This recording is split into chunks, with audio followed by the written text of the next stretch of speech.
Malheureusement, le calendrier de réflexion n'est pas le même qu'au calendrier de l'action. Mes compatriotes ont les yeux fixés sur les écrans ces temps-ci, avec ce qui se passe en Iran, et Yann fait de la réflexion historique. Mais quand même, merci d'être venu, et aussi nombreux avec des initiés, je crois qu'on peut faire un bon débat. J'espère. Merci de Yann, merci de la maison d'édition CNRS Édition qui nous a aidés pour organiser cette soirée. Comme c'est la règle chez nous, tu as déjà présenté le livre ici, on a deux questions. Pourquoi ce livre? C'est quoi ce livre?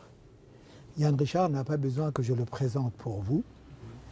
Je vais oublier souvent quelques grandes qualités, donc je ne veux pas avoir de regard avec lui. Donc, c'est pourquoi ce livre? C'est quoi ce livre? Et je vais ajouter une troisième question qui viendra dans le sens d'essayer de faire intéresser les gens pour acheter des livres. Parce que... Non, justement. Merci. Moi, je pense... Je vais essayer de vous parler... Je suis hispanique bourguignon. Je vais essayer de vous parler pendant quelques minutes. Bon, ça ne durera pas plus de 2 heures, hein, je vous assure. Mais je vais essayer de vous parler, de vous dire pourquoi il faut absolument lire ce livre. Évidemment. Donc, ce n'est pas du tout ce que tu veux que je dise. C'est là, mais il faut le commerce absolument... dont j'ai Et parlé. si vous ne le lisez pas, il ne s'agit pas seulement de l'acheter, ça, ce n'est pas mon problème. Mais il faut absolument le lire et je vais essayer de vous convaincre qu'il faut le lire.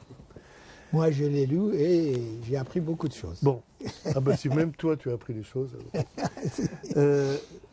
Oui, c'est un peu mon histoire personnelle, c'est l'histoire peut-être de certains d'entre vous, puisque Bernard était aussi en Iran avec moi.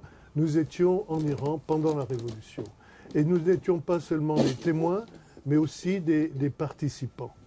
Donc, après cette fièvre, après cette période de folie, quand nous sommes revenus en France, on nous a posé des questions. Moi, c'est un peu pour ça que j'ai été recruté au CNRS, du reste.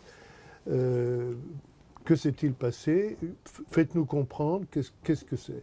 Et dans mon itinéraire universitaire, alors que j'étais dirigé vers la philosophie islamique et le soufisme, on m'a dit non, on vous recrute au CNRS. Et mon ami Jean-Pierre Digard est un peu aussi à l'origine de ce recrutement, pour que vous répondiez à la question qu'est-ce qui s'est passé en Iran? Qui sont ces gens qui ont fait une révolution en Iran? Et ça a été à l'origine de mon premier livre, qui du reste n'était pas prévu à venir en tête, puisque j'avais connu Agnès Fontaine, notre éditrice chez Fayard, dans une réunion qu'on avait eue, Bernard, Jean-Pierre et moi, Bernard Ourcade, Jean-Pierre Digard et moi, pour faire un livre qui s'appelle L'Iran au XXe siècle et qui a eu un certain succès, puisqu'on a eu 3 éditions, peut-être 3, oui. 2 bon. Et qui ne figure pas dans ta biblio. La honte. Quelle honte. Non, mais je vais essayer d'expliquer ça pourquoi. Donc, mon premier livre, c'était sur le chiisme idéologique. L'islam chiite, croyance et idéologie, croyance au pluriel, idéologie au pluriel. J'ai voulu essayer de décrire les courants de pensée qu'il y avait surtout en Iran, mais aussi un petit peu au Liban et en Irak, dans le chiisme contemporain, une variante de l'islam qu'en France on connaissait très très mal. On connaissait le chiisme classique par Corbin, mais on ne savait rien du tout du chiisme moderne. Quand on parlait de l'islam en France, c'était uniquement le sunnisme, et le sunnisme principalement dans les pays arabes. Donc moi, je décalais un peu les choses. Et après ce livre, nous avons fait ensemble ce livre donc sur l'Iran de l'Iran au XXe siècle, pour lequel j'ai été un peu chargé de la partie historique. Et très vite, j'ai été frustré de la définition que je comprends très bien de ce livre qui nous limitait au XXe siècle, définition qui m'interdisait de faire comprendre certains phénomènes qui, à mon avis, doivent être expliqués depuis les guerres entre l'Iran et l'Empire russe au début du XIXe Et donc je me suis dit, il faut faire autre chose, il faut faire une histoire politique et sociale de l'Iran depuis le début de l'époque Kadjar, depuis le début du 19e. Et ça a été ce livre qui a d'abord paru aux éditions de La Martinière, sous un autre titre, sous le titre « Naissance d'une République islamique ». Et beaucoup de gens font l'erreur de citer Yann Richard, Naissance d'une République islamique, et en dessous, Yann Richard, l'Iran de 1800 nos jours. C'est le même livre. Voilà. En fait, il y a eu une édition à La Martinière, et quand elle a été épuisée, comme La Martinière avait racheté le Seuil, ils m'ont dit que je pouvais disposer du livre, et grâce à Flammarion, j'ai pu publier ce livre dans une version remaniée et qui ne vaut que 11 €. Donc tous les étudiants peuvent se la procurer. C'est un autre avantage de cette petite édition qui va en être à sa 4e et toute dernière édition au printemps prochain. Mais après ça, j'ai rencontré par l'intermédiaire de Gaëtz Minassian, j'ai rencontré les éditions CNRS Éditions avec Blandine Janton. Et on était parti sur un livre dans une collection et j'ai fait un projet qui n'a pas été agréé. Et je comprends pourquoi, parce que c'était touffu, je ne savais pas bien. Je voulais parler de la révolution iranienne. J'avais le sentiment que ni avec l'islam chiite, ni avec l'Iran de 1800 nos jours, je n'avais répondu à cette interrogation que j'avais. Qu'est-ce qui s'est passé en 79 en Iran? Et donc, en me triturant les méninges, et grâce à la patience de Blandine Janton, qui m'avait donné d'abord 1 an, mais ça a duré 4 ans, eh ben, j'ai produit ce livre qui est peut-être beaucoup trop gros, mais où j'ai l'impression d'avoir enfin éclairci, enfin pour moi c'est éclairci, la manière dont cette révolution incroyable est venue en Iran à la fin du XXe siècle. Alors, je pense que cette révolution nous concerne tous, même si on est iranien d'origine et même si on est bourguignon ou français d'origine. Pourquoi? Parce que c'est l'islam, c'est le pétrole et c'est les migrations. Donc, c'est quelque chose qui concerne toutes les sociétés européennes, les sociétés occidentales même, et on ne peut pas ne pas essayer de comprendre ce qui s'est passé en Iran et qui a bouleversé un peu tout le paysage de nos sociétés depuis un peu plus de 40 ans. Je crois que maintenant qu'il y a eu cette rupture entre l'Iran et les États-Unis, la question est encore plus urgente parce que la crise des otages en novembre 1979 a vraiment déstabilisé tout le Moyen-Orient. Elle a déstabilisé évidemment l'Iran, mais très peu de temps après cette crise des otages, 2 ou 3 semaines après, il y a eu la prise de la Mecque par des radicaux sunnites. Alors vous me direz, ça n'a rien à voir, ce n'était pas des Iraniens, ce n'était pas des chiites, ce n'était pas en Iran. Mais si, je pense qu'il y a eu une surenchère. Il ne fallait pas laisser les chiites avoir l'avantage, disons, sur la scène médiatique de l'islam militant. Et cette prise de la Mecque a été un véritable drame. Hein. Il y a eu beaucoup de morts. Les policiers français sont intervenus à la demande des Saoudiens. Enfin, ça a été une catastrophe. Peu de temps après, c'est-à-dire 1 mois après, il y a eu l'invasion le 24 décembre 1979 de l'Afghanistan par les Soviétiques. Une catastrophe majeure pour l'Afghanistan et 10 ans après pour l'URSS. C'est-à-dire que la déstabilisation de cette partie du monde a été précipitée par cet acte incroyable que les Iraniens redoutaient un petit peu pour eux aussi. C'est-à-dire on redoutait que les Soviétiques profitent de la pagaille qu'il y avait en Iran pour essayer d'avancer en Iran. Mais en réalité, les Soviétiques ont profité de la crise des otages qui focalisait l'attention du monde entier sur Téhéran pour aller à Kaboul et s'enliser dans le bourbier afghan. Mais après, il y a eu toutes les guerres, la guerre Iran-Irak qui a duré 8 ans quand même, la guerre du Koweït qui a été très rapide mais où tous les Occidentaux se sont investis, il y a eu les guerres de Tchétchénie, il y a eu toutes sortes de conflits incroyables qui, à mon avis, étaient rendus possibles par le recul de la présence américaine dans la région. Et je ne parle pas du Yémen et de ce qui s'est passé depuis le printemps arabe en Syrie, dans toute la région, en somme, et qui continue aujourd'hui. C'est-à-dire qu'il n'y a pas de force majeure qui soit capable de rétablir l'équilibre pour l'instant. Et mon ami Hamid Bozarslan avait comparé cette situation à ce qui s'était passé en Europe pendant la guerre de 30 ans, et je pense qu'il a 1000 fois raison.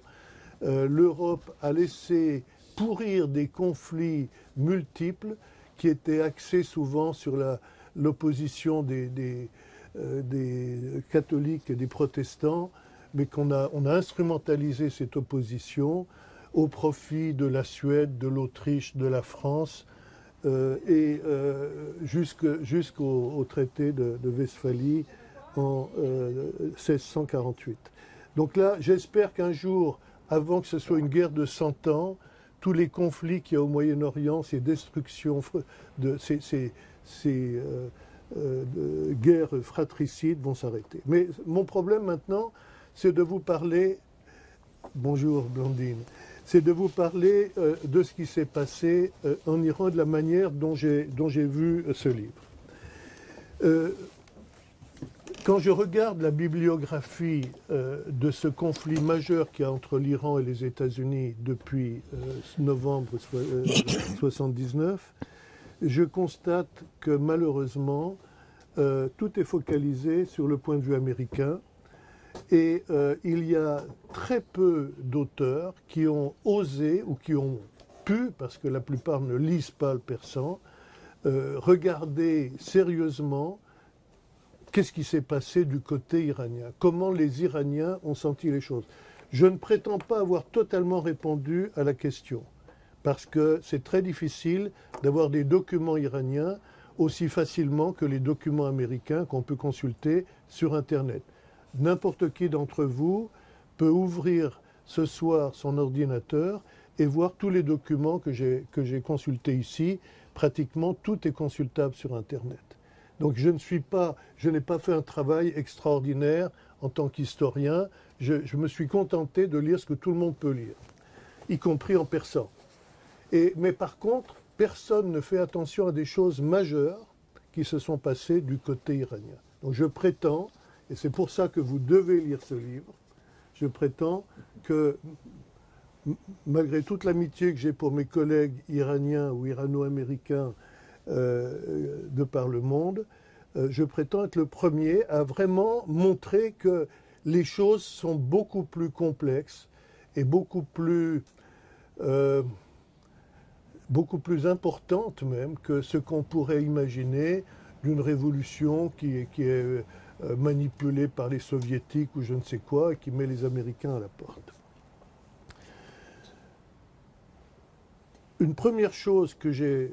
Alors, je suis intervenu dans toute l'histoire des relations irano-américaines et j'ai pris comme paradigme les missions chrétiennes américaines qui sont venues en Iran très tôt, avant les missions lazaristes, et qui ont introduit en Iran, parmi les minorités chrétiennes, mais aussi dans l'Iran, surtout à l'ouest de l'Iran, ils ont introduit une nouvelle civilisation avec de nouvelles valeurs, et ils ont introduit l'enseignement des sciences, ils ont introduit des hôpitaux, ils ont introduit des choses modernes, ils ont installé une imprimerie, des choses qui sont, on ne peut pas dire que c'est négatif, ça a même suscité beaucoup de jalousie, de rivalité, et c'était un très bel exemple.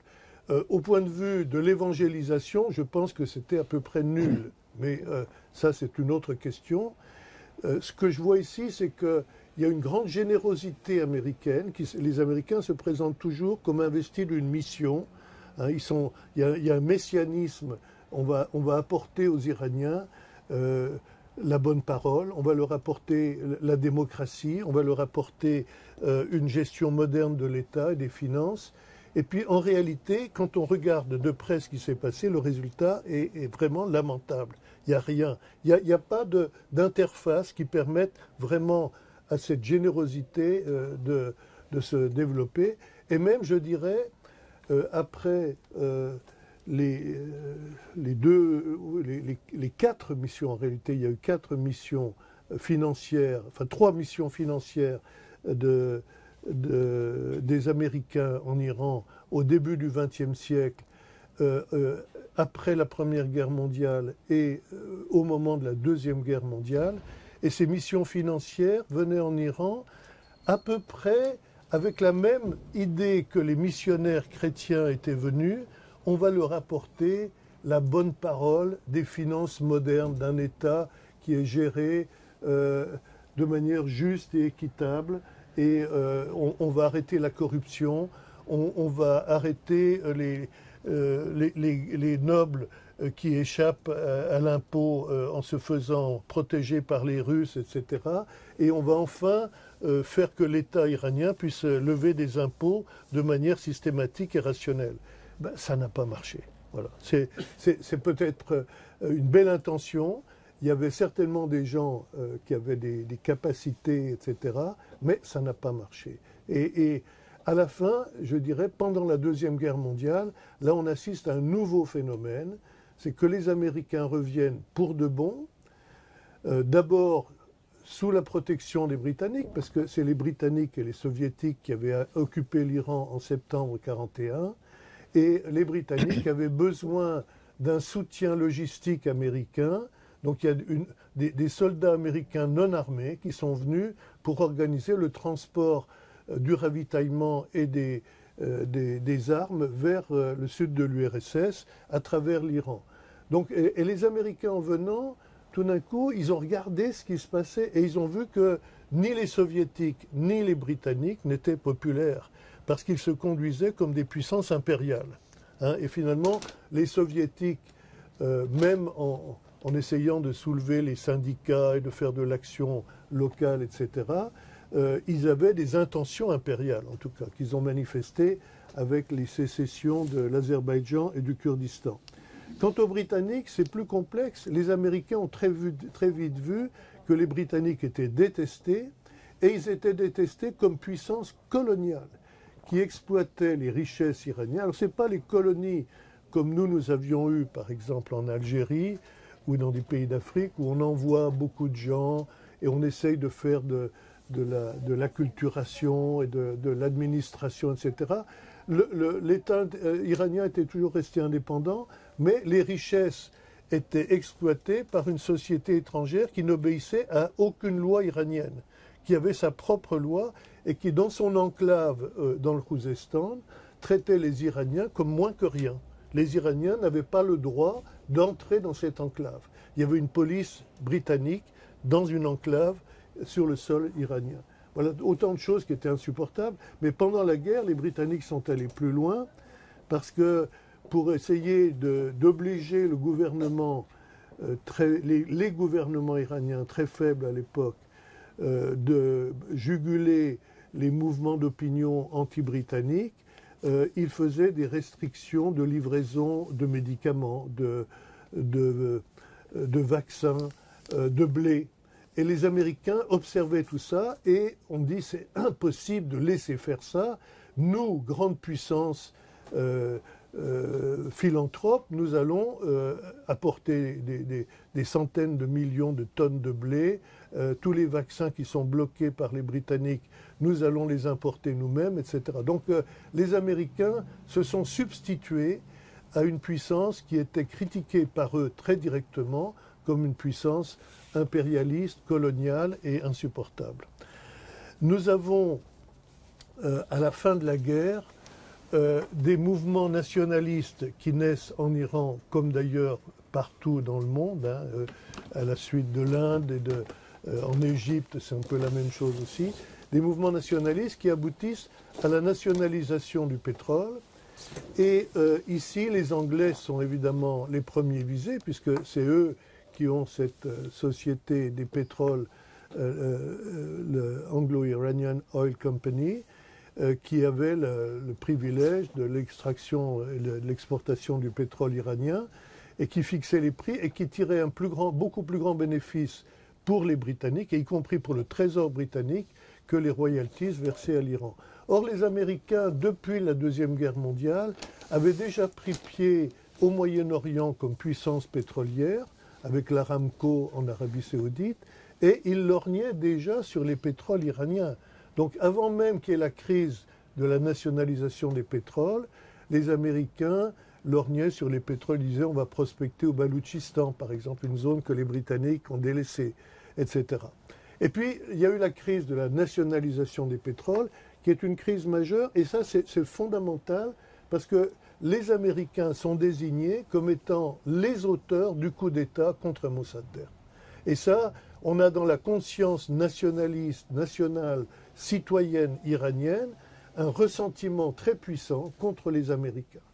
Alors j'examine cette période avec un petit peu d'esprit critique parce qu'il n'y a pas de récit objectif. Et hélas, notre ami Ali Rahnema n'est pas ici parce que j'aimerais un jour me confronter à lui pour lui dire à quel point je trouve son livre magnifique, mais en même temps que je ne peux pas accepter ce livre. On ne peut pas dire les Américains ont fait le coup d'État de A à Z. C'est absolument impossible. Ça voudrait dire que les Iraniens sont des nuls qu'on peut manipuler avec des dollars et depuis Washington et Chypre, on peut envoyer des agents et puis tout d'un coup on renverse le gouvernement et on remet le chat sur le trône. Moi je pense que cette interprétation simpliste de Ali Rahnema, qui est l'interprétation nationaliste habituelle, n'est pas acceptable. Et j'aime beaucoup mieux le regard critique de Bayandor, qui est allé, Dariush Bayandor, qui est allé voir les documents, qui les a examinés, alors bien que n'étant pas un historien professionnel, d'ailleurs je vous confesserai, moi non plus, je ne suis pas historien. Je me suis improvisé historien pour essayer de comprendre quelque chose à cette histoire. Et en tout cas, pour la période du coup d'État, il est clair que le coup d'État a échoué le 16 août 1953, quand le Shah est parti. Le Shah a vu que Nassiri a été arrêté par Mossadegh, l'ordre de révocation de Mossadegh n'est pas parvenu, et donc le Shah a pris son avion, et avec Soraya, il est parti à Bagdad et ensuite à Rome. Le coup d'État a échoué. Mais en fait, 3 jours après, le coup d'État a réussi. Alors c'est ça le paradoxe qu'essaye de comprendre Bayandor. Je vais le résumer en quelques mots. Les Américains ont donné l'ordre à leurs agents de se retirer d'Iran. Et en fait, en Iran, il y avait déjà des forces qui avaient été mobilisées, un peu grâce à l'argent américain, c'est vrai, mais grâce aussi à une propagande monarchiste et grâce au clergé chiite, qui ne voulait absolument pas de l'avancée des communistes. Et il y a eu une grosse erreur du parti Tudeh le 16 août, quand le coup d'État contre Mossadegh a échoué, c'est que les Tudéis ont envoyé leurs partisans dans la rue pour manifester pour une république, et ils ont renversé les statues du Shah, etc. Et cette explosion communiste dans la rue a été l'erreur fatale qui a précipité la chute de Mossadegh. Les mollahs et probablement Boroujerdi, disons, il n'y a pas de preuves concrètes, parce que dans les mémoires de Montazeri, que j'ai essayé de lire, c'est un peu touffu, mais tout ce que j'ai pu lire, la phrase que Bayandor cite n'est pas dans les mémoires de Montazeri, mais Bayandor dit qu'il a entendu cette phrase venant de Boroujerdi à cette époque, disant « Mamlekat shor mihohat ». Le pays a besoin d'un souverain. C'est-à-dire, le pouvoir monarchique était demandé par le pouvoir clérical, très clairement. Évidemment, c'est une vérité que la République islamique ne peut pas assumer aujourd'hui. C'est pour ça qu'elle est étouffée. Et je pense qu'il est important de dire qu'au moins cette possibilité que ce soit vraiment les mollahs qui aient décidé du destin de l'Iran à ce moment-là, cette possibilité doit être examinée sérieusement. Et toute la propagande anti-américaine et tout vient de ce fameux rapport de Wilber qui a été publié plus de 20 ans plus tard, d'abord sous une forme très censurée, et que nous avons maintenant in extenso. Mais Boyandol regarde ce rapport en détail, et il dit ce rapport a été rédigé après le retour des agents à Washington, et il est évident que, comme le coup d'État a finalement réussi 3 jours après, ils n'allaient pas dire ben, nous avons échoué. Ils ont dit nous avons fait le coup d'État. Et ils l'ont prouvé. Parce que, allez voir en Iran, c'est le Shah qui est revenu au pouvoir. Et comme ça, les crédits de la CIA ont pu être maintenus. Parce que c'était une institution qui avait été créée 5 ou 6 ans avant et qui était encore avec des bases fragiles. Si leur première grande opération extérieure était un échec, c'était fini. On allait supprimer la CIA. Donc la CIA a été maintenue et ce rapport était gardé ultra secret, bien sûr, jamais publié, parce que les dirigeants américains n'étaient pas tout à fait dupes et ils ont vu que c'était un peu de la fanfaronnade de vouloir revendiquer le succès, alors qu'on sait très bien que c'est les mollahs qui ont mobilisé les troupes. Bref, c'est un épisode qui mérite un examen plus approfondi. Hélas, dans l'histoire de l'Iran au XXe siècle, il y a beaucoup d'épisodes qui ne sont pas encore très bien éclaircis. Un autre épisode, c'est le coup d'État de 1921, sur lequel j'ai beaucoup travaillé, et je pense avoir apporté des éléments, mais bon, on n'a pas fini. En tout cas, voilà, les Américains sont désignés, montrés du doigt, alors que peut-être ils n'ont pas fait vraiment eux-mêmes ce coup d'État, mais ce seraient les mollahs. Ce qui est intéressant, c'est que Obama, quand il a fait son fameux discours du Caire, il a dit oui, nous présentons nos excuses au peuple iranien pour le coup d'État. Il aurait pu dire nous avons fait le coup d'État avec les mollahs, au moins ça aurait été plus clair. Mais il a voulu amadouer les mollahs pour engager ces fameuses négociations qui ont abouti en 2015 à Vienne, comme vous savez. Les épisodes suivants sont un peu complexes. Je ne vais pas revenir dans les détails.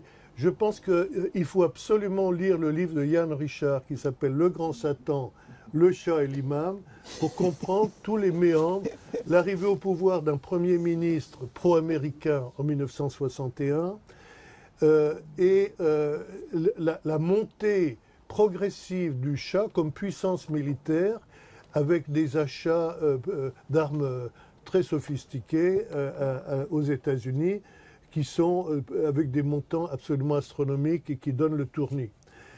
Ce qui est intéressant, c'est que quand le Shah, finalement, après avoir renvoyé Amini, revendique pour lui la création de ces réformes qu'il a appelées la révolution du Shah et du peuple, ou la révolution blanche, quand il fait ça, il se heurte à une opposition. C'est l'opposition religieuse, c'est le clergé qui va mener la première opposition en 1963. Et ça, il faut quand même le souligner, c'est-à-dire que la révolution de 79 n'est pas venue comme les cheveux sur la soupe. Il y a déjà eu une forte mobilisation au moment du Pouzdai Khordad en 1953. Et l'année d'après, après que Khomeini a eu une période en prison, il a été soumis à des pressions de la SAVAK. Finalement, le général Pakravan l'a fait sortir de prison contre l'avis du Shah. Mais bon, Pakravan était plutôt pour une sorte de pacification des consciences, etc. Et il y a ce fameux épisode du retour des capitulations. C'est-à-dire que là où Khomeini vraiment sort du bois et explose, il est le seul, et je suis tout à fait l'écrivain Ali Ahmad, que les gauchistes iraniens détestent, parce que Ali Ahmad a mis en valeur le rôle du clergé, et notamment de Khomeini, pour dénoncer l'impérialisme américain, et notamment en 1964, quand les Américains ont fait donner au personnel militaire américain des privilèges diplomatiques. Ce qui était une autre manière de nommer ce dont les nationalistes iraniens avaient souffert pendant 100 ans, de 1828 à 1928, c'est-à-dire les capitulations. Le fait que les étrangers résidant en Iran jouissaient de privilèges consulaires ils ne pouvaient pas être jugés par un tribunal islamique, ils étaient jugés par leur propre législation, par leur propre tribunal, avec un représentant iranien des affaires étrangères, mais c'était selon la loi de leur pays.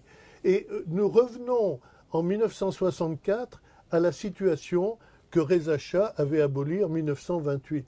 Et c'est le retour des capitulations dénoncé par Khomeini est un très grand moment qui a annoncé, disons, ce qui allait se passer au moment de la Révolution. Et regardez les livres qui sont faits aux États-Unis aujourd'hui. J'ai des collègues américains ou irano-américains qui passent complètement cette période sous silence. Ce discours, ce grand discours de Khomeini. Et c'est le discours pour lequel Khomeini a été banni. On l'a emmené une dizaine de jours après en Turquie et ensuite il a été banni vers Nadjaf où le Shah pensait qu'il serait bientôt étouffé par les grands ayatollahs de Nadjaf, beaucoup plus savants que lui, etc. Ça a été exactement le contraire. C'est-à-dire que Khomeini s'est fait une cour d'Iraniens, de partisans aigris iraniens qui étaient cléricaux, bien sûr, et qui venaient élaborer une théorie du pouvoir islamique autour de lui, à Nadjaf. Ça n'existait pas dans la pensée de Khomeini, en tout cas ce qu'il avait écrit avant son séjour à Nadjaf. Donc Khomeini a pensé ce qu'il allait faire plus tard à ce moment-là. Ce qui est très intéressant pour nous, parce que nous voyons à quel point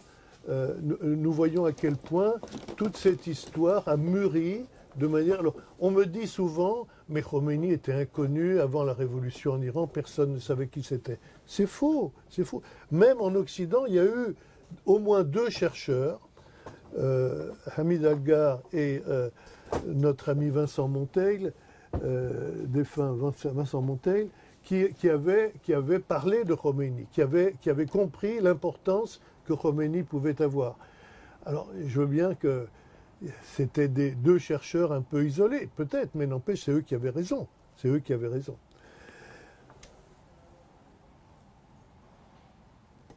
L'Iran a eu cette immense période de suractivité économique et de surchauffe économique à partir de 1973, ce qu'on a appelé le boom pétrolier, le triplement du prix du pétrole, etc. Toutes sortes de choses qui ont monté à la tête du Shah et qui lui faisaient exiger de plus en plus d'armes des États-Unis. Et ça tombait bien dans un sens au moment où Nixon était au pouvoir, parce que Nixon avait fait plusieurs voyages en Iran avant d'être président en Iran. Le Shah avait financé les campagnes, enfin participé au financement des campagnes de Nixon. Évidemment, ce n'était pas officiel parce que Nixon n'avait pas le droit de recevoir de l'argent de l'étranger, mais en fait, ça l'a beaucoup arrangé. Et Nixon était reconnaissant au Shah, et il a fini par accepter de venir en Iran. C'est une histoire aussi un peu complexe, parce que quand le Shah a fait ses fameuses fêtes de Persépolis en octobre 1971, ni Pompidou, ni Nixon ne sont venus, parce que ni la reine d'Angleterre, aller vers ce camp un peu ridicule à Persépolis. Bon.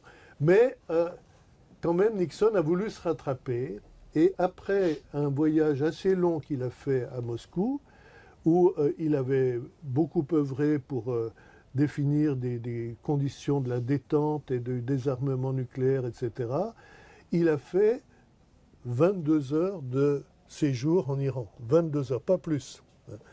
Et ça a été le grand moment du règne du Shah, de Mohammad Reza Shah, parce que ces 22 heures étaient présentées comme le voyage, la visite d'État du président américain.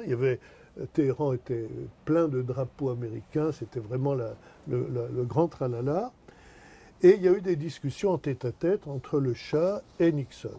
En tête-à-tête, ça dit quand même aussi un peu la manière dont le Shah gouvernait l'Iran. C'est-à-dire qu'il n'y avait pas de ministre iranien, même le premier ministre Hoveyda n'était pas là. Et Hoveyda a cherché à savoir en invitant Kissinger le soir à aller dans un cabaret, il a cherché à savoir ce que le Shah avait pu dire. Il a invité Kissinger au cabaret et il y a une danseuse du ventre qui est tombée sur les genoux de Kissinger. Vous verrez tout ça dans le livre de Yann Richard que je vous recommande. Il faut absolument le lire.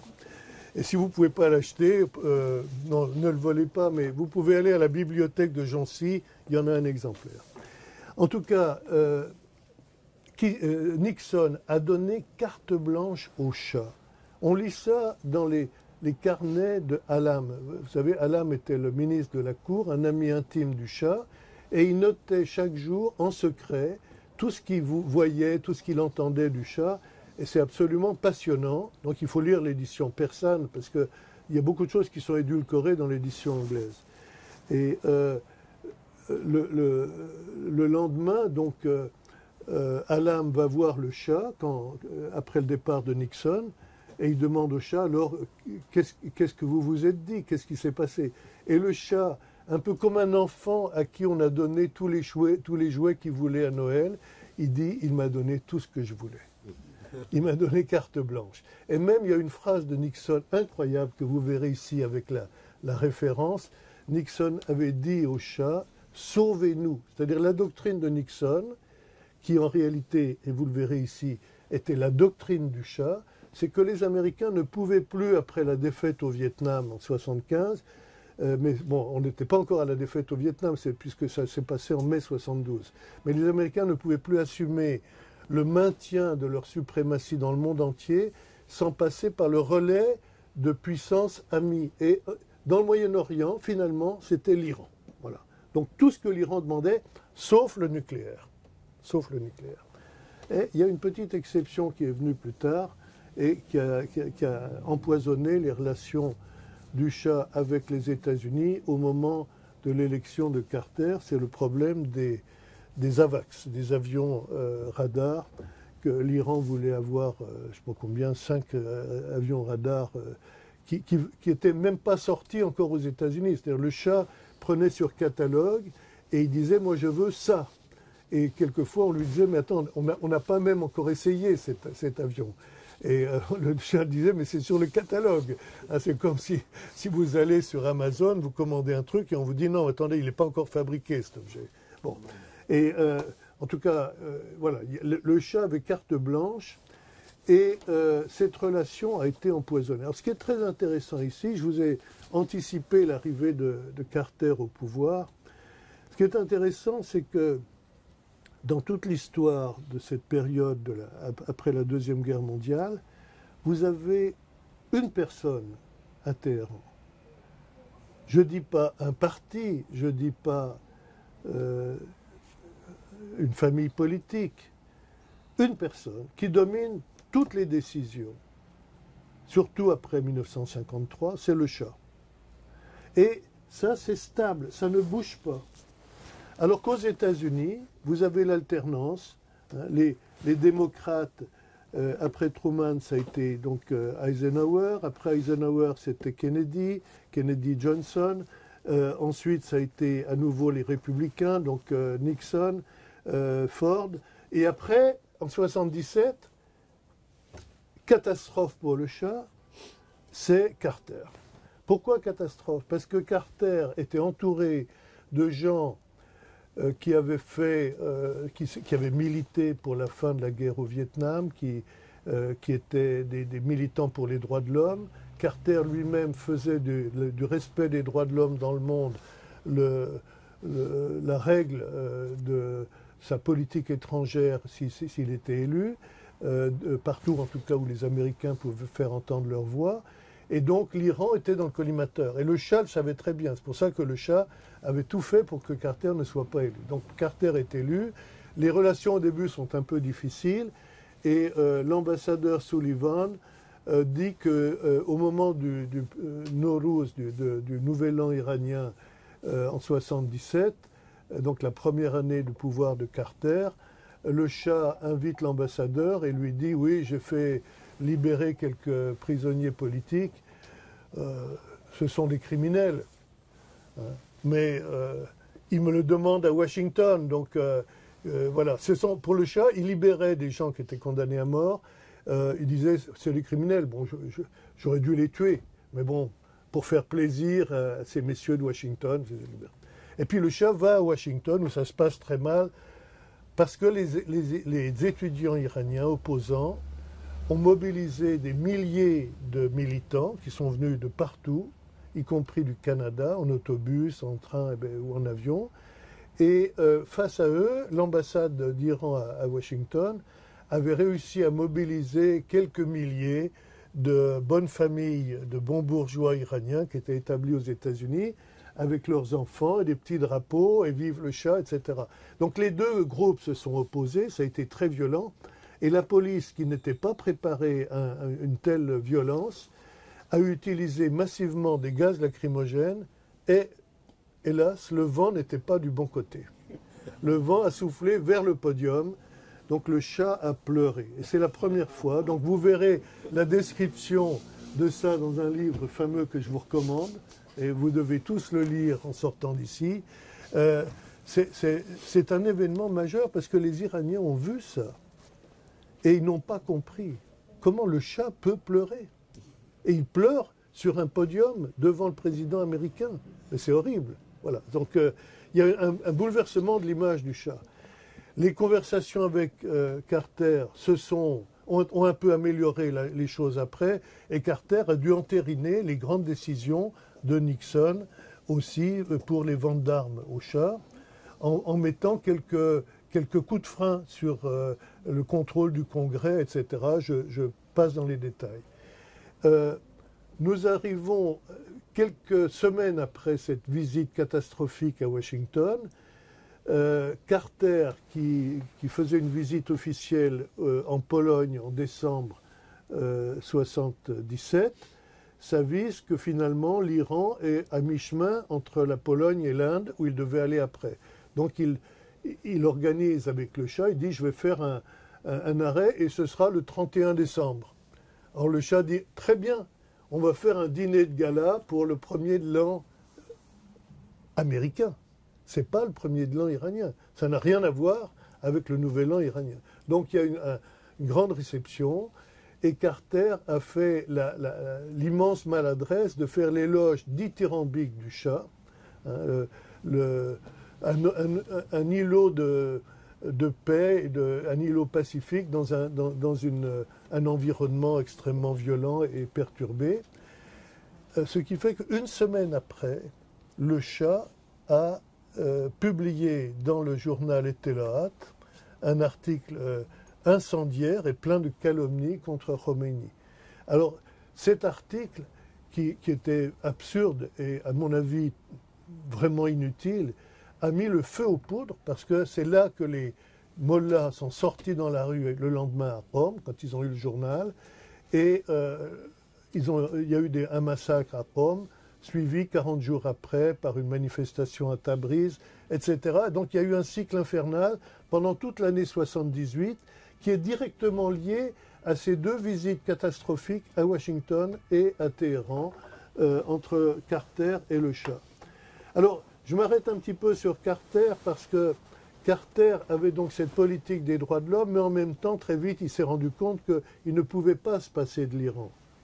Et la peur du danger soviétique pour les Américains justifiait tout, y compris de fermer les yeux sur une politique détestable. Bon, il y a eu une certaine ouverture en Iran, ce que le Shah appelait Fazay Boz et Siyasi, l'espace ouvert de la politique.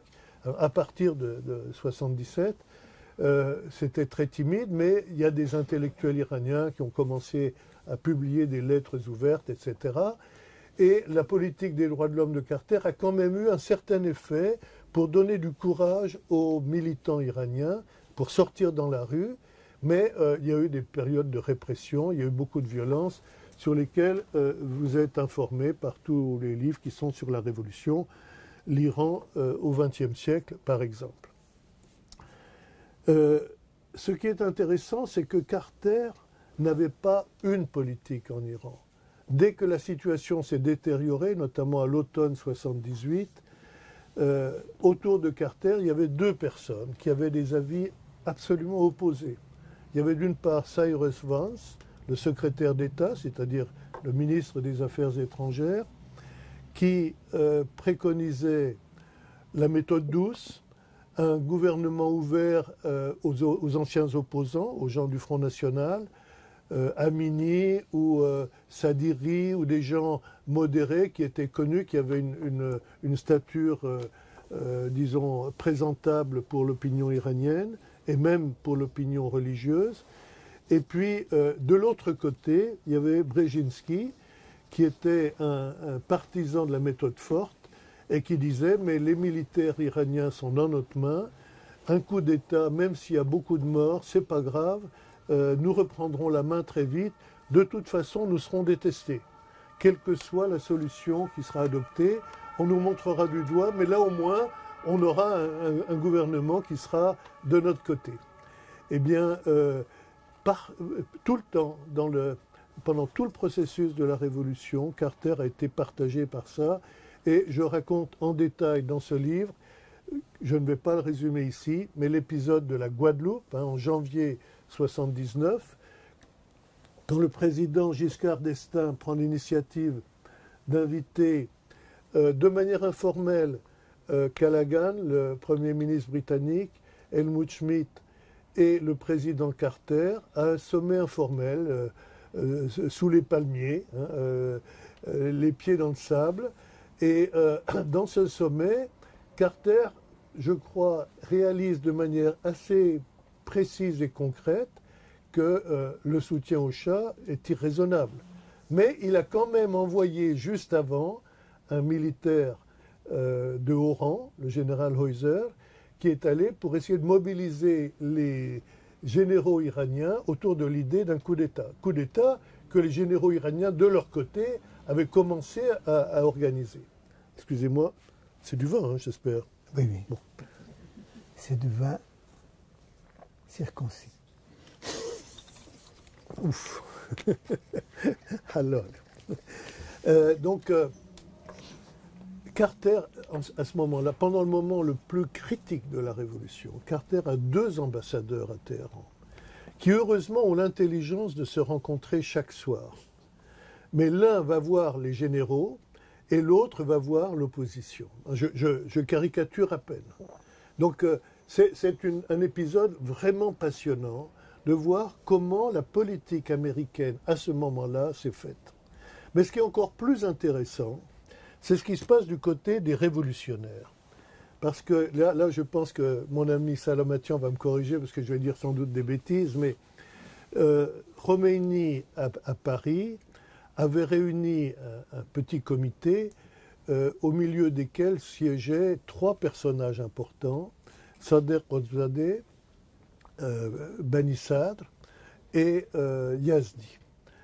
Donc 3 personnages qui avaient l'avantage de connaître les pays occidentaux, de parler plus ou moins bien, parce que Bani Sadr n'a jamais pu parler français, mais disons, il comprenait un peu le français, il pouvait en tout cas parler avec des journalistes, et en même temps, il donnait de la doctrine politique de Khomeini ou des idées de Khomeini, une idée qui était comme une interface qui pouvait être vendue aux médias occidentaux. Et cette période à Paris est très importante, et c'est là, à ce moment-là, que Khomeini a pris la décision de nommer Bozargan comme Premier ministre. Bozargan était venu lui rendre visite très vite à Neauphle-le-Château dès la fin novembre 1978, dans l'idée, et Bozargan était allé là-bas dans l'idée de rapprocher, quand on y pense rétrospectivement, ça paraît un peu risible, de rapprocher l'ayatollah Shariat Madari et Khomeini. De dire à Khomeini, modérez-vous un petit peu, on va faire une solution sans coup d'État et sans révolution, nous allons progressivement prendre le pouvoir, finalement vous aurez gain de cause, mais il faut le faire sans bain de sang, etc.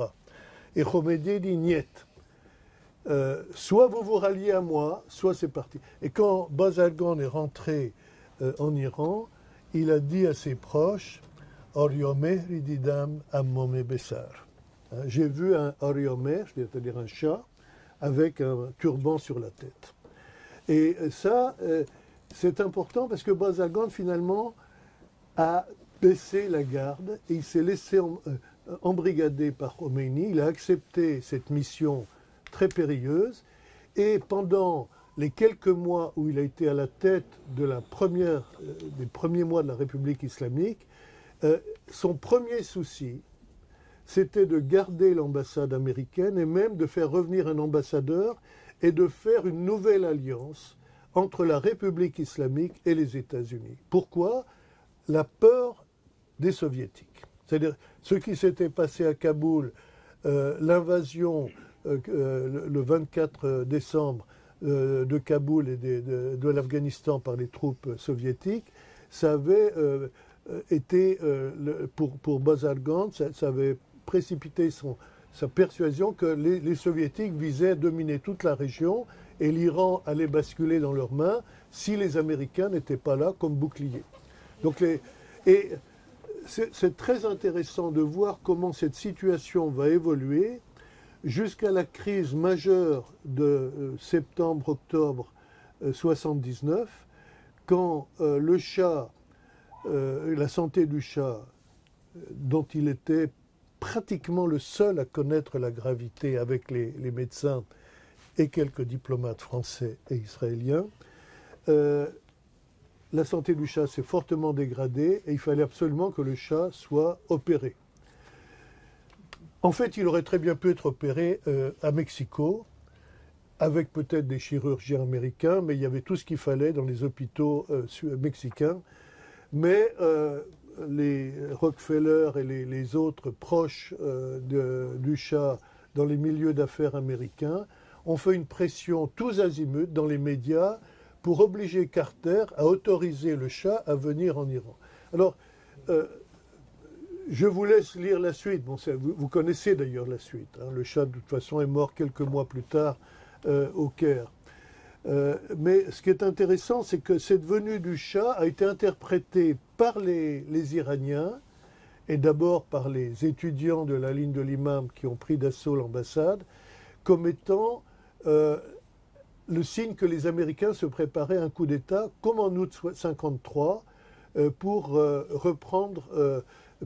remettre le Shah sur le trône, le Shah ou son fils, quel que soit l'état de santé du Shah. Et pour eux, l'état de santé du Shah, c'était un leurre.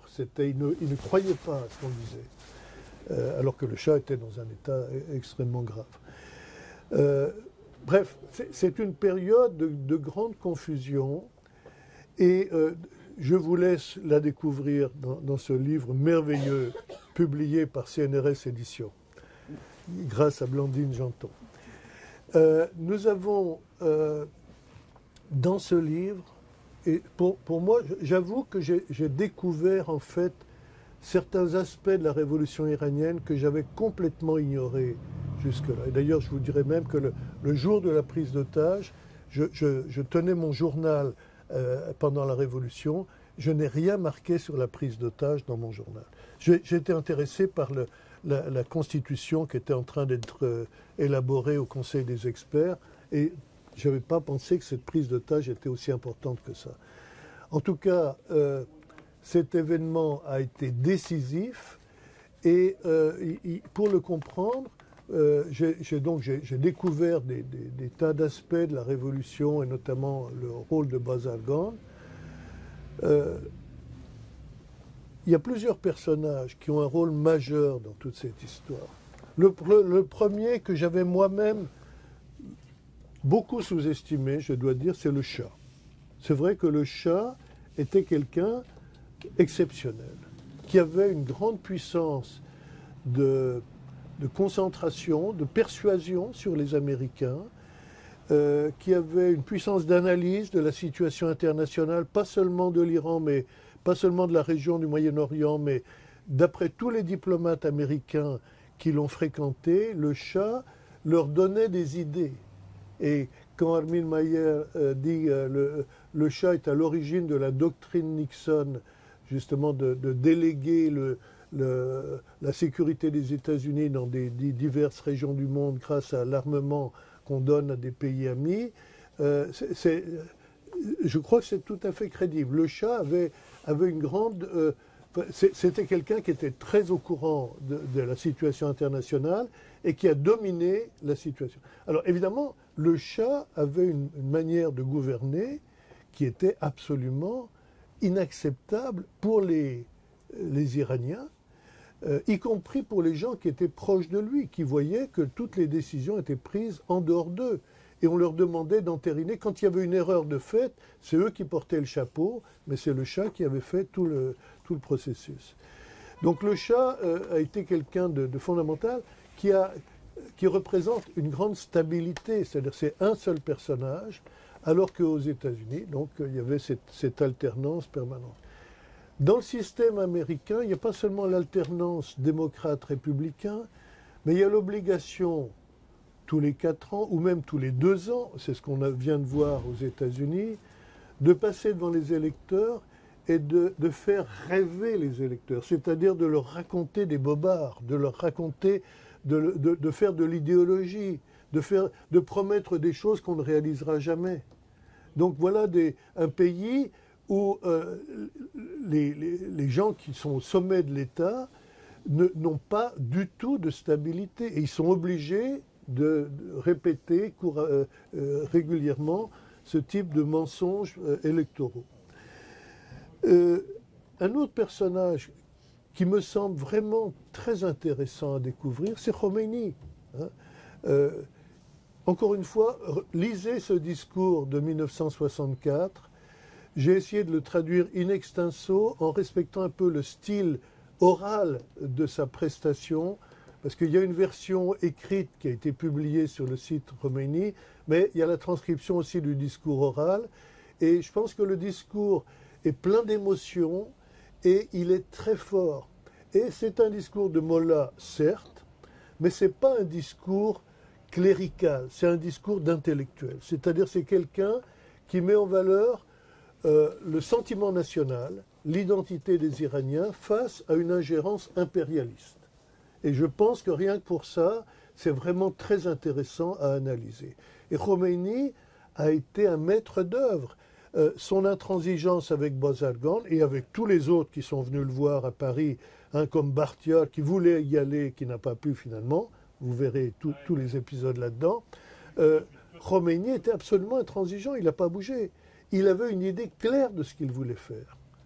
Il a quand même un peu bougé après avoir pris le pouvoir sur des choses assez importantes, comme le suffrage universel, le fait que les femmes puissent voter, et puissent même être élues, et bon, d'autres choses assez symboliques, disons, des concessions qu'il a faites à Bani Sad ou Rozadeh ou Yazdi, parce qu'il voyait bien qu'on ne pouvait pas faire une république islamique qui ignore toutes les avancées politiques qui avaient été acquises depuis 1906, depuis la première constitution.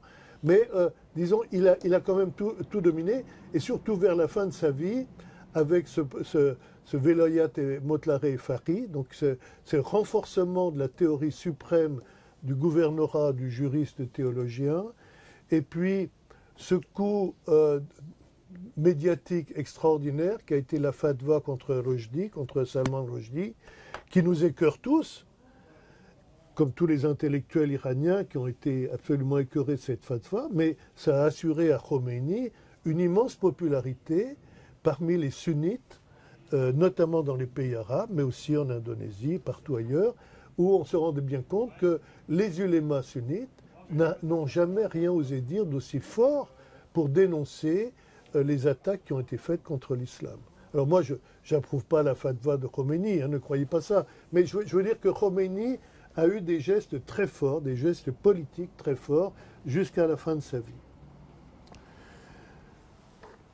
On pourrait gloser aussi sur le passage du bilatéralisme.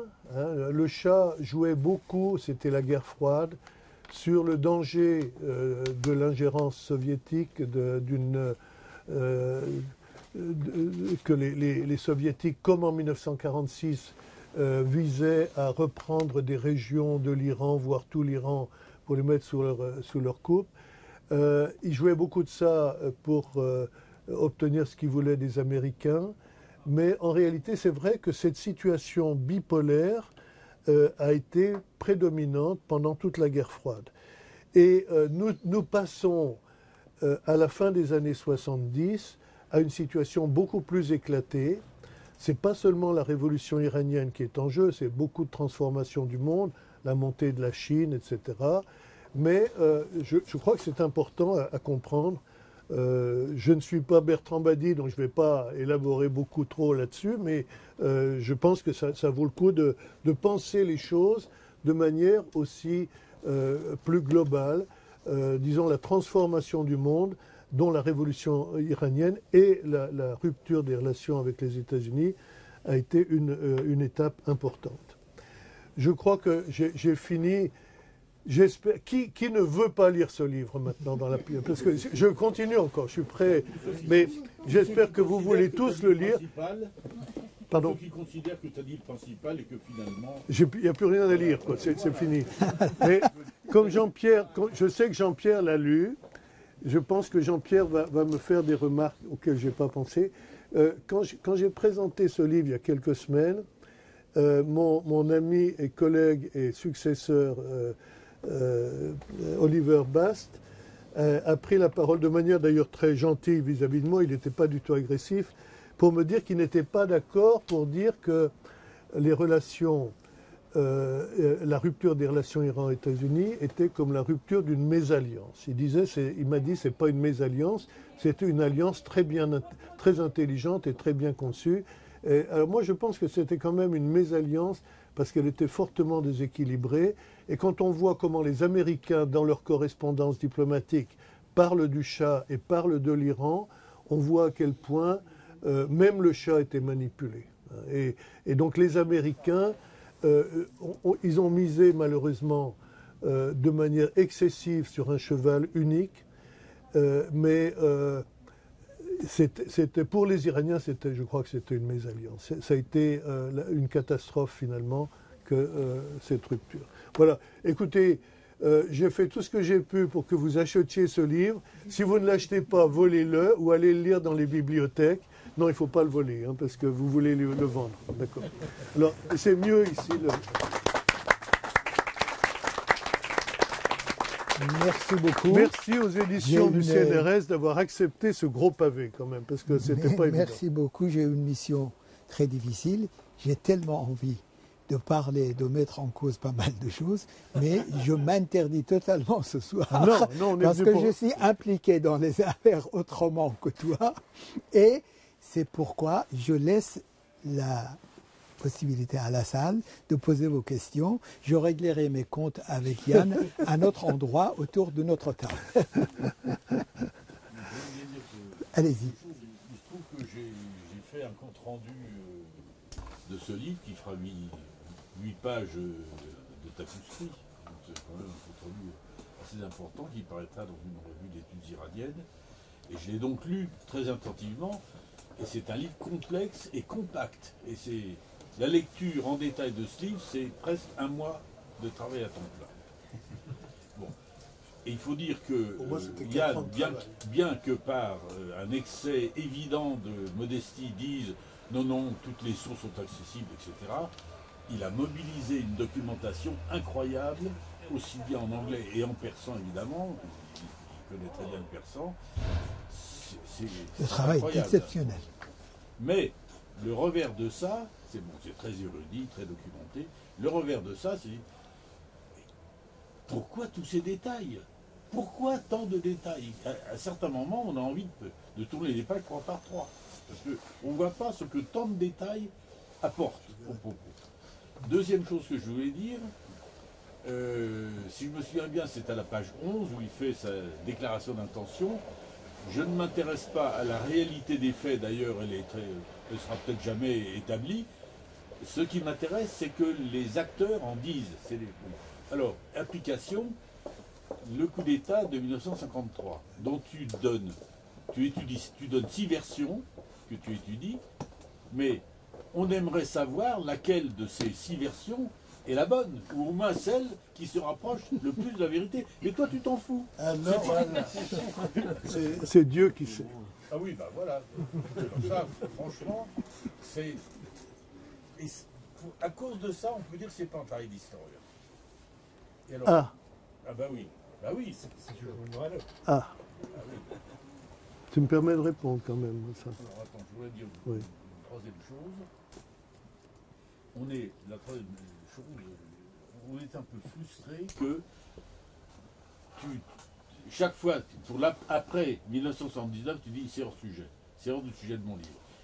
Bah oui, d'accord, mais enfin, franchement, c'est envoyé 524 pages, 500, je me souviens plus exactement.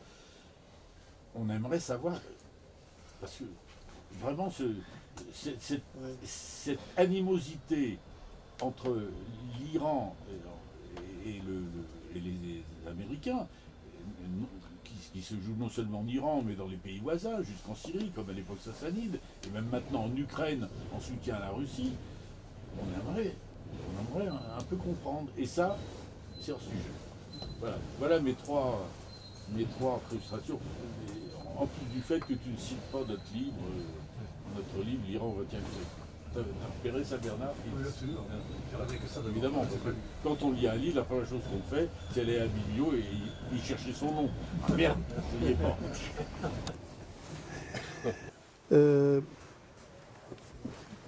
Pourquoi tant de détails? Tu vois, ce qui m'a intéressé dans ce livre, c'est la naissance d'une relation impérialiste. Et au début, alors, les Américains étaient armés de bonnes intentions, et par exemple en 1919, et à nouveau pendant la Deuxième Guerre mondiale et après la Deuxième Guerre mondiale, les Américains sont les premiers à critiquer l'attitude des Britanniques. Et donc ils le critiquent avec des arguments très forts, et des arguments au nom de la démocratie, au nom du respect des peuples, etc. Et cette attitude critique des Américains se transforme petit à petit en une politique systématique de manipulation et de manipulation impérialiste de l'Iran. Pour moi, cette relation était typiquement une relation impérialiste. Et donc, c'est ça qui m'a intéressé, c'est de voir comment, à l'intérieur du monde diplomatique américain, il y a des gens qui étaient très conscients de ce qu'ils étaient en train de faire, mais qui le faisaient quand même. Ils mettaient des objections, mais finalement, ils disaient, bon, allons-y, tant pis, il n'y a personne d'autre. C'est la moins mauvaise solution. Voilà, c'est ça qui m'a intéressé. Et j'ai voulu... C'est tellement énorme ce qu'on voit dans les documents américains, quand on les regarde de près, c'est tellement énorme. Je pense qu'il fallait se pencher sur des détails, sur des rapports. Les rapports sur la famille royale, par exemple. C'est des rapports qui sont extrêmement lucides, ils montrent tout. Voilà, si tu les escamotes, il n'y a plus rien. Si tu escamotes le discours de Khomeini, ben si tu ne comprends pas comment cette foutue révolution a été prise par les mollahs. Et ce que disent les gauchistes iraniens est une manière de nier que les mollahs, en tout cas Khomeini, depuis 1963 et surtout 1964, a été un des plus forts dénonciateurs de la présence de la politique impérialiste des Américains en Iran. Alors, si tu veux, à la fois je ne suis pas historien, et je l'avoue très franchement, et en même temps, je sais ce que c'est qu'aller aux sources, aller aux documents, et je pense que les documents...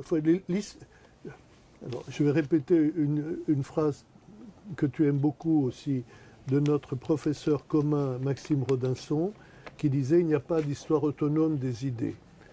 Mais moi, ce qui m'intéresse, c'est quand même l'histoire des idées dans l'histoire sociale.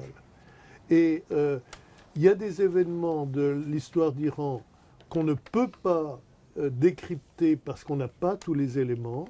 Par contre, les opinions ou les réactions des gens, on les a. Et c'est ça qui m'intéresse.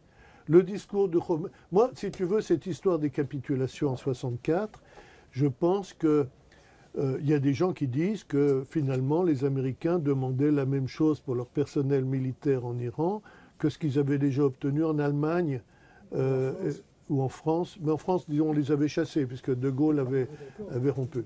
Voilà. En tout cas, ces privilèges diplomatiques, donc c'était pas, on aurait pu, mais derrière, les Américains avaient quand même aussi beaucoup de choses. C'était vraiment une présence qui devenait obsédante pour les Iraniens, et il y avait aussi le prêt. Les Américains avaient, il y avait un prêt de, je sais pas, 200 millions de dollars qui était prêt à être accordé à l'Iran, mais il fallait que d'abord l'Iran accepte cette... il y avait une pression américaine terrible pour cette loi, et Khomeini l'a dénoncé. Moi, je ne vois pas un autre intellectuel iranien à l'époque qui a dénoncé ça. Peut-être Barahi, mais lui-même n'est pas très clair. Hein, je le dis dans ce livre. Voilà. Donc, je ne peux pas attaquer moi, si vous voulez, pour dire, monsieur, vous ne donnez pas de statistiques, vous ne donnez pas des faits vérifiables matériellement, etc. Je suis d'accord, mais j'ai pris des textes qui avaient une importance pour les Américains et des textes qui ont une importance ou qui ont eu une importance pour les Iraniens. Et c'est ça que je confronte. Voilà, c'est ce qui m'intéresse le plus, en fait. C'est les textes. Et j'aurais aimé, à l'époque, avoir un dialogue réel avec Farhad Khosrow-Khavar, qui avait un point de vue à 100% sociologiste, je dis sociologiste même, à l'époque, mais qui en est revenu un peu avec le livre qu'il a fait avec Olivier Roy plus tard, Comment sortir d'une révolution religieuse, ou un truc comme ça. Oui. Et où il analyse le discours, et non pas les données d'interviews de gens de la base. Et moi, c'est un peu ce que je reprochais à Farhad, c'est qu'il écrasait complètement le discours intellectuel et les opinions, les choses qui circulaient en Iran. Est-ce qu'il y avait un troisième point? Alors, sur le livre, plates excuses, Pardon? Le troisième point, c'est l'après 79. À l'après, alors, c'était une remarque de Bertrand Badi, déjà, pour laquelle j'ai quand même rajouté quelques paragraphes pour esquisser. Pour moi, c'est le chaos après 79. Mais c'est le chaos à tout point de vue, pas seulement pour l'Iran, pour toute la région. C'est ce que j'ai essayé de dire à grands traits tout à l'heure. Et faire l'histoire de la République islamique, c'est pas mon truc. Je pourrai jamais. C'est pas mon truc. Au départ, j'étais parti pour faire l'histoire de la Révolution. Et j'avais fait un premier projet très touffu, qu'on m'a fait comprendre à CNRS Éditions que c'était pas vraiment ce qu'on attendait. Mais quand je pense que ça, là, je crois que je suis allé sur quelque chose d'important. Et je dirais même que cette rupture anti-américaine a été excessivement forte et les Iraniens eux-mêmes en sont revenus.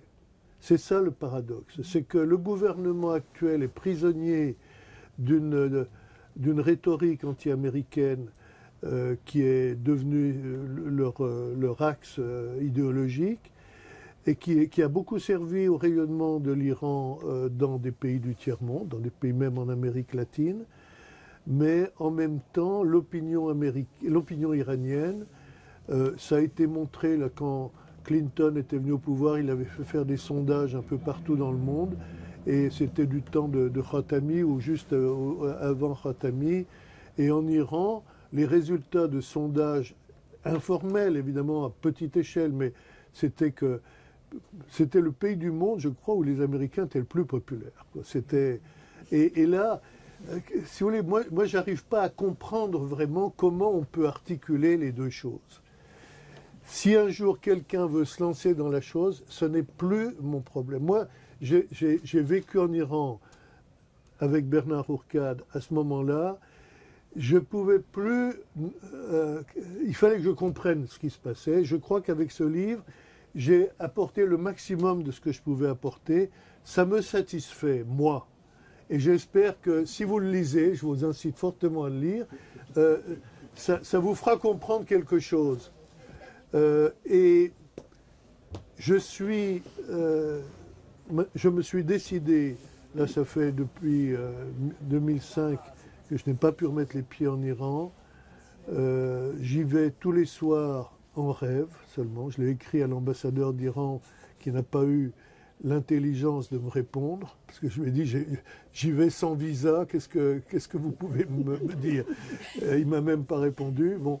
Mais ma manière de rêver, c'est de retourner à la mystique islamique. C'est le plus grand que les Iraniens ont jamais inventé. Et il y a des trésors, il y a des sommets, et voilà, je ne regrette pas ce que j'ai fait pour comprendre ce que j'ai vécu en Iran. Il me reste 45 ans à vivre et j'espère que j'arriverai à aller jusqu'au bout de la connaissance de la mystique islamique en Iran. Surtout dans tes débuts, finalement. Pardon? Surtout à tes premières amours. Mes premières amours, voilà. Et je sais que je retournerai en Iran un jour. Bon, le régime du Shah a duré 50 ans. Hein, les Pahlavis, la République islamique n'en est pas encore à ses 50 ans. Peut-être que... Est-ce qu'il y a d'autres questions? Allez-y. Cette question un peu naïve, mais quand tu parles des intentions, comment peux-tu fonder quelque chose sur les intentions? Les intentions des Américains étaient bonnes. C'est quand même un État. C'est vrai qu'avant, il y avait des missions américaines, mais qui étaient privées, des églises privées. L'université de Beyrouth a été fondée par une église protestante qui n'était pas du tout liée au pouvoir. Et je crois qu'elle a fait, c'est elle qui a fait le plus beau travail dans le monde arabe, beaucoup plus que l'université Saint-Joseph. Maintenant, quand ça provient d'un État, comment peux-tu dire qu'un État a de bonnes intentions? Ce qui est important, c'est les faits. On ne va pas faire des études critiques de missiologie ici. Je pense que les missionnaires, même si c'était des initiatives privées, ils faisaient partie d'un processus national qui était l'émanation d'une nation, la nation américaine, qui avait un aspect messianique. Quand les Américains ont fondé leur république à la fin du XVIIIe, ils voulaient apporter la libération à tous les peuples. Et voilà, donc il y a eu ça. Pardon, oui. Mais ce que je veux dire, bon, il y a eu cette intention de la part des Américains.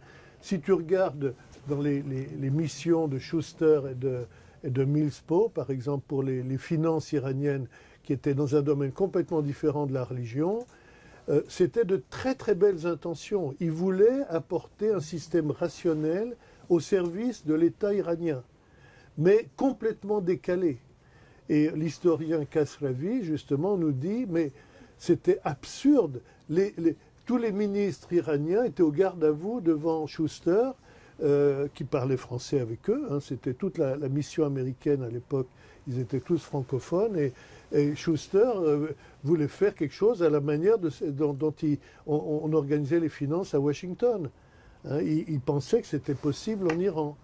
Eh bien, voilà, ça n'a pas marché. Mais après, ce qui est pire, c'est que non seulement les intentions sont restées globalement... Enfin, il y a des discours renversants d'experts américains ou des rapports faits pour la présidence américaine qui disent « Nous, de toute façon, personne ne peut nous soupçonner d'avoir des visées impérialistes. Nous sommes trop loin. Ce pays d'Asie n'a aucun intérêt pour nous. Nous sommes là complètement désintéressés. » Et derrière, il y avait déjà le pétrole. Derrière, il y avait déjà prendre la place des Britanniques. Tu vois, c'est ça. Les intentions sont en contradiction avec la politique réelle. Vous verrez ça dans le livre, si vous le lisez. S'il n'y a pas d'autres questions, je remercie M. Anne Richard de son excellent exposé. Je t'en prie. Je me permets seulement une petite phrase. Non, mais tu as des critiques à formuler. Il faut que... c'est des relations de fascination, de amour-haine. Exactement la violence de l'amour et de la haine. C'est resté depuis les premières missions qui sont rentrées en Iran et ça continue encore aujourd'hui, où les États-Unis d'Amérique pour la classe moyenne iranienne qui décide et la puissance occidentale le plus aimée. Voilà. C'est un paradoxe. Un paradoxe. Un paradoxe. Sullivan était dans le noir, il ne savait pas ce qui se tramait derrière son dos. Oui. Le général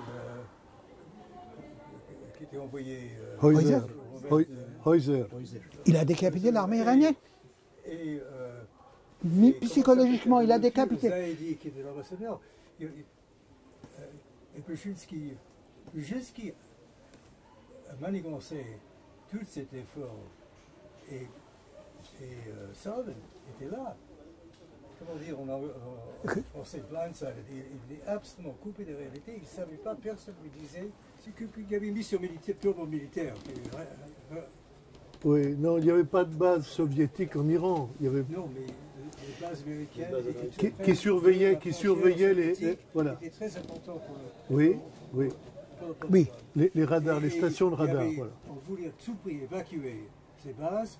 Donc, une des missions de Herzl n'était pas de tout avec la politique, c'était uniquement américano. C'est plus complexe que ça. Lisez les mémoires. Lisez le livre de Heuser. Dans le livre est avant tout une étude, il l'a dit, de perception des gens. Non, je voulais juste rajouter un petit détail au sujet de la mission Heuser. En novembre 1978, au moment où il y a eu une grande effervescence à Téhéran, probablement organisée par la SAVAK pour justifier un coup d'État militaire qui n'a pas été vraiment fait. Le Shah a mis un militaire très modéré à la tête du gouvernement, modéré et malade en plus, Azhari.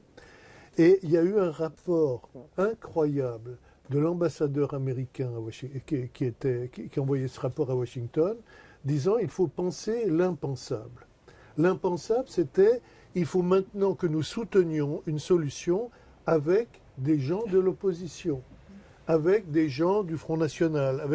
Il faut associer des mollahs avec qui on peut parler, comme Beheshti ou d'autres, à l'élaboration d'une solution pacifique.